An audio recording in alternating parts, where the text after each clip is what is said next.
Good morning everyone. তো আজকে ছিল আমার একটা বুকিং, লোকেশান হচ্ছে ইসলামপুরে। তো সকাল সকাল আমি রেডি হয়ে কিন্তু আমার কাজের লোকেশানে বেরিয়ে পড়লাম। ভীষণ বৃষ্টি হওয়ার কারণে আমার কিন্তু একটু লেট হয়ে যায়। আমার বাড়ি থেকে ইসলামপুর হচ্ছে 22 কিলোমিটার। আর তোমরা অবশ্যই জানো আমার স্টুডিওটা কিন্তু ইসলামপুরেই। তো লোকেশানে গিয়ে আমি প্রথমে একটা আফটার বিফোর ক্লিক নিয়ে নিই, যার ভিডিওটা কিন্তু আমি ইনস্টাতে পোস্ট করে দিয়েছি।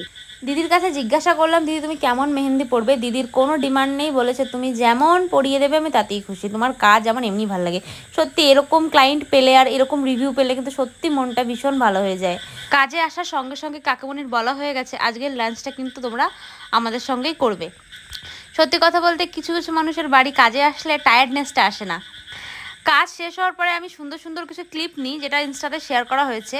তারপরে কিন্তু অবশ্যই আফটার কেয়ারটা করে, আর দিদিভাইরা কিন্তু খুব ভালোভাবে হাতের মেহেন্দিটা মেনটেন করে, প্রপারভাবে আফটার কেয়ার করে। তার জন্য কিন্তু তাদের হাতের কালারটা ভীষণই সুন্দর আসে। তো আজকের ভিডিওটা এখানেই শেষ করছি, তোমাদের সাথে দেখা হবে অন্য কোনো কাজের ভিডিও নিয়ে।